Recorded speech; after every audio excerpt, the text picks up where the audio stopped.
नमस्कार, आप देख रहे हैं न्यूज इंडिया। मैं हूं आपके साथ पूजा मोहन पांडे। घड़ी का इशारा है 4 बज गए हैं और वक्त हो चला है 4 बजे की 4 बड़ी खबरों का, जिसमें सबसे पहली खबर होगी वक्फ बिल को लेकर के, जहां लोकसभा में वक्फ संशोधन बिल पास हो गया है। सरकार को एनडीए के सभी घटक दलों का जबरदस्त समर्थन मिला और विधेयक के पक्ष में 288 सांसदों ने वोट किया है, तो इसके विपक्ष में 232 वोट पड़े। नेक टू नेक फाइट थी। केंद्रीय अल्पसंख्यक मंत्री किरण रिजिजू ने आज इस बिल को राज्यसभा में पेश कर दिया। हालांकि वक्फ संशोधन विधेयक 2024 की अग्नि परीक्षा इसी सदन में मानी जा रही है। दूसरी खबर की बात करें तो दूसरी खबर वक्फ बिल से जुड़ी हुई ही होगी। राज्यसभा में जमकर हंगामा हुआ है। दरअसल कांग्रेस ने लोकसभा में बीजेपी सांसद अनुराग ठाकुर की ओर से राज्यसभा में विपक्ष के नेता और कांग्रेस अध्यक्ष मल्लिकार्जुन खड़गे पर लगाए गए गंभीर आरोपों को निराधार बताया है और सदन के नेता से स्पष्टीकरण की मांग की है। इस दौरान खड़गे ने कहा, अगर बीजेपी के लोग मुझे डराकर झुकाना चाहते हैं, मैं कभी नहीं झुकूंगा। मैं टूट जाऊंगा लेकिन झुकूंगा नहीं। याद रखो, मैं डराने से डरने वाला नहीं। तीसरी खबर पीएम मोदी से जुड़ी हुई होगी, जहां प्रधानमंत्री नरेंद्र मोदी थाईलैंड के 2 दिवसीय दौरे पर बैंकॉक पहुंचे हैं। वो बिम्स्टेक सम्मेलन में हिस्सा लेंगे और इसके बाद श्रीलंका जाएंगे। बैंकॉक एयरपोर्ट पर भारतीय समुदाय ने उनका भव्यतम और दिव्यतम स्वागत किया है। इस दौरान मोदी मोदी के नारे लगे और लोग उनकी एक झलक पाने के लिए बेताब नजर आए। चौथी खबर ममता सरकार से जुड़ी हुई। पश्चिम बंगाल शिक्षक भर्ती घोटाले में सुप्रीम कोर्ट ने कलकत्ता हाईकोर्ट के फैसले को सही करार दिया है। सुप्रीम कोर्ट ने कहा, कलकत्ता हाईकोर्ट का भर्ती रद्द करने का फैसला सही है।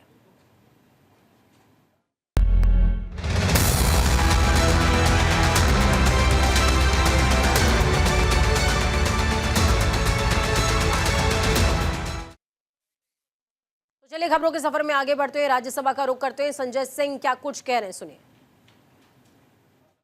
में सारे कागजात जा चुके हैं, तो क्या आप फसाद कराने के लिए फिर से कागज मांग रहे हैं? फसाद कराने के लिए आप फसाद कराने के लिए कागज मांग रहे हैं। आप फसाद कराने वाले हिंदू हैं, हम सौहार्द फैलाने वाले हिंदू हैं। यह बुनियादी फर्क है। यह बुनियादी फर्क है आप में। आप देश भर में फसाद, नफरत, लड़ाई झगड़ा कराने का काम करते हैं। मान्यवर, मैं अंत में आप लोगों से सिर्फ एक ही बात कहना चाहता हूं कि आज सच्चर कमेटी की रिपोर्ट की बात कही गई और कहा गया 12,000 करोड़ की आमदनी हो सकती थी। एक सुझाव मैं पूरे सदन की तरफ से इस सरकार को देना चाहता हूं। 12,000 करोड़ की आमदनी की चिंता है वक्फ की, करोड़ों मुसलमानों की चिंता है आपको। एक अपने दोस्त को पकड़ के लाइए, नीरव मोदी को 20,000 करोड़ वसूलिए, 12,000 करोड़ वक्फ को दीजिए, 8,000 करोड़ अपने पास रखिए। 8,000 करोड़ का आपको मुनाफा होगा। 12,000 करोड़ वक्फ को दे दीजिए, करोड़ों मुसलमानों का भला हो जाएगा। मान्यवर, अंतिम बात कह के आपने कहा सच्चर कमेटी की रिपोर्ट से 12,000 करोड़ की आमदनी की बात कही गई है। अर्ध सत्य मत बोलिए, पूरा सत्य बोला कीजिए। सुविधाजनक सत्य मत बोलिए, पूरा सच बोला कीजिए। मंत्री जी, इसमें लिखा हुआ है सच्चर कमेटी की रिपोर्ट में कि भारत की सरकार ने, राज्यों की सरकार ने अलग अलग राज्यों में अलग अलग जगहों पे 365 वक्फ की संपत्तियां कब्जा कर रखी हैं। आप उसके बारे में नहीं बताते, आप अर्ध सत्य बोलते हैं। मैं तो जेपीसी का मेंबर रहा हूं, मुझे सब पता है। तो इसलिए मान्यवर, आप फैला रहे हैं झूठ। ट्रिब्यूनल के फैसले, बस खत्म सर, खत्म। असत्य, सत्य से परे मान्यवर, सत्य से परे मान्यवर। ट्रिब्यूनल के लिए आप कह रहे हैं उसको अपील नहीं की जा सकती। हाई कोर्ट का फैसला ट्रिब्यूनल के फैसले के खिलाफ आया है, सुप्रीम कोर्ट का फैसला ट्रिब्यूनल के फैसले के खिलाफ आया है। आपने कहा 5 साल का प्रैक्टिसिंग मुस्लिम होना चाहिए। कैसे प्रैक्टिसिंग मुस्लिम तय करेंगे सर? आप क्या मुसलमानों के घर में सीसीटीवी का कैमरा लगाएंगे? कौन नमाज पढ़ रहा है, कौन नमाज नहीं पढ़ रहा है, कौन मुसलमान है, कौन मुसलमान नहीं है? आपने मान्यवर ऐसे प्रावधान इसमें रखे हैं जो बड़े अजीब हैं, जो अपने आप में ये बताते हैं कि आपकी मंशा सिर्फ देश में झगड़ा कराने की है, नफरत फैलाने की है, फसाद कराने की है। आपकी मंशा कहीं भी मुसलमानों का या किसी वर्ग का भला करने की नहीं है।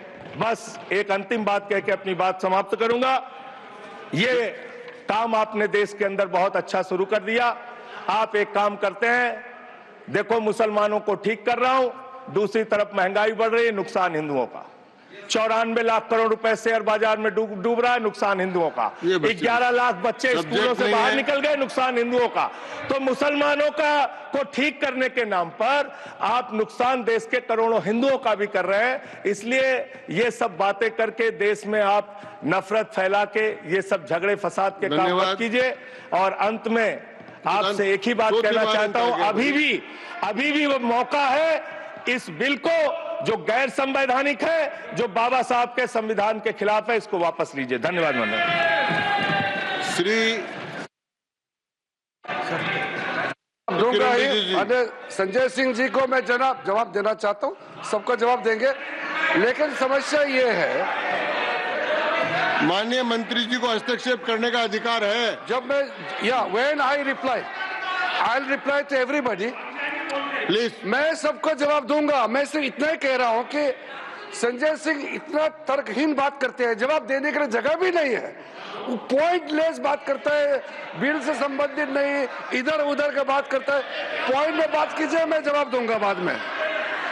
Shri येरम Venkat Subba Reddy, Shri येरम Venkat Subba Reddy. Sir, I would like to thank you for giving me the opportunity to participate in a very crucial legislation that is having potential to change the fate and faith, of course, of our Muslim brothers and sisters.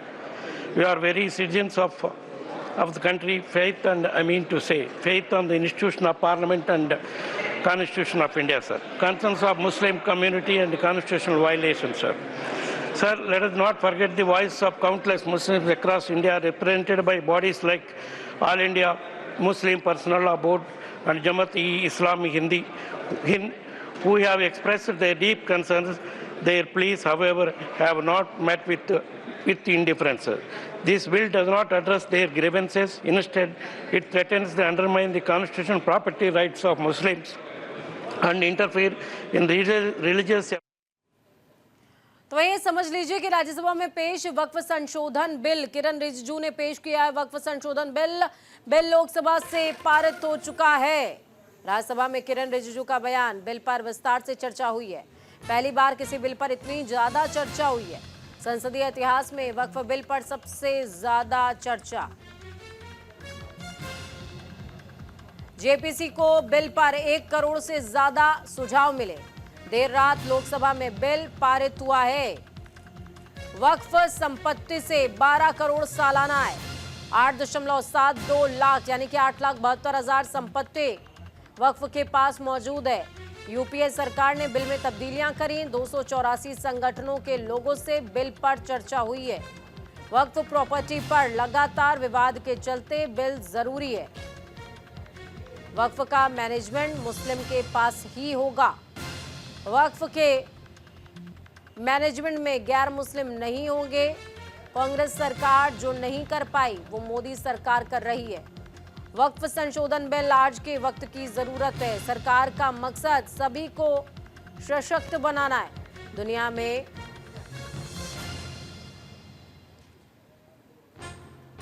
Bharat में दुनिया की सबसे ज्यादा property वक्फ पर है। हम अच्छी सोच के साथ बिल लाए हैं। बिल करोड़ों आदिवासियों के लिए मोदी सरकार की सौगात है। राज्यसभा में वक्फ बिल पर चर्चा जारी है। कांग्रेस सांसद सैयद नासिर हुसैन का संबोधन भी इस बीच सुनाई दिया। राज्यसभा में पेश वक्फ संशोधन बिल, किरण रिजिजू ने वक्फ बिल पेश किया है।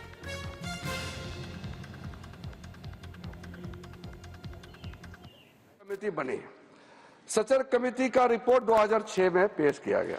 उसका मुख्य अंश सचर कमेटी ने जो कहा, एक तो जो वक्फ बोर्ड है उसको स्ट्रेंथन किया जाना चाहिए और ये पुराना सिस्टम में चल रहा है, डिजिटल होना चाहिए। साथ साथ में सचर कमेटी ने कहा कि उस समय 4.9 लाख वक्फ प्रॉपर्टी है इस देश में, आज तो बढ़ गया, उस समय 2006 में, और 4.9 लाख वक्फ प्रॉपर्टी जो रजिस्टर्ड वक्फ प्रॉपर्टी है उनका टोटल इनकम सिर्फ 163 करोड़ पर एनम था। 160 करोड़। और उसी समय सचर कमेटी में यह भी कहा, टिप्पणी भी किया और सुझाव भी दिया, अगर वो 4.9 लाख प्रॉपर्टी को अगर एफिशिएंटली मैनेज करते हैं उस समय का मार्केट रेट से, तो भी 12,000 करोड़ हर साल इनकम जनरेशन होता। तो 12,000 करोड़ होना चाहिए था, लेकिन 163 करोड़ जनरेशन हुआ है। फिर उसके बाद में हम लोगों ने आकलन किया, आज का दिन में 8.72 लाख जो प्रॉपर्टी है इतना बढ़ गया, उसका तो हम हिसाब भी नहीं लगा सकता है, और मुझे हिसाब भी लगा के आंकड़े पेश नहीं करना चाहिए क्योंकि मार्केट का अपना अपना एक फॉर्मूला होता है। लेकिन एक कॉमन सेंस है कि अगर सचर कमेटी 4.9 लाख प्रॉपर्टी को अनुमान लगाया 12,000 करोड़ इनकम होना चाहिए, तो आज उसको आप आज के समय मार्केट रेट में हिसाब लगा करके आप अनुमान लगा सकते हैं। ये बिल लेकर के, अमेंडमेंट बिल लेकर के इस सदन में आया है। इसलिए ये तीनों कमेटी, ये कांग्रेस सरकार में जो दूसरे और तीसरे कमेटी तो यूपीए सरकार थे, लेकिन शुरू वाला तो प्योर कांग्रेस गवर्नमेंट था। तो मैं मुख्य रूप से कांग्रेस पार्टी को और उसके जो सहयोगी दल है, मैं अपील करना चाहता हूं कि आज जो बड़ा कदम माननीय प्रधानमंत्री जी के नेतृत्व में हमने ये 2025 का वक्फ संशोधन बिल लेके आया है, तो आपका ही सोच विचार को आप जो पूरा नहीं कर पाया, उसको पूरा करने का हिम्मत नरेंद्र मोदी जी सरकार ने लेके आया है, तो आप जरूर समर्थन करना चाहिए।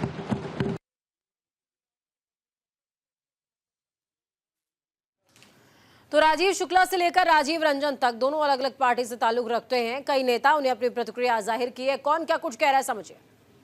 नहीं, राज्यसभा में डिस्कशन होगा, सब अपने विचार रखेंगे, लोकसभा से पास हो गया, और जो पार्टी ने स्टैंड लिया, पूरे विपक्ष ने जो स्टैंड लिया, वही स्टैंड राज्यसभा में भी बरकरार रहेगा। ये तो भाजपा सुबह शाम सोते जागते उठते बढ़ते सिर्फ कांग्रेस कांग्रेस कांग्रेस, हर चीज के लिए कांग्रेस को दोष देती है।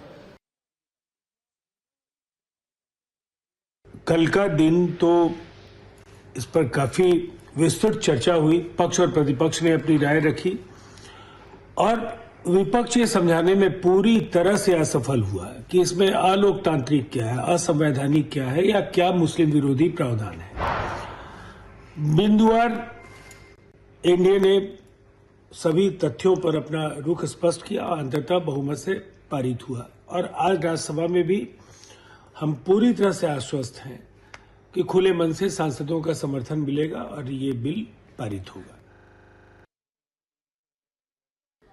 जब जवाहरलाल नेहरू जी ने इस कानून को बनाया था, तब किसी को याद नहीं आया कि यह कानून क्यों बन रहा है।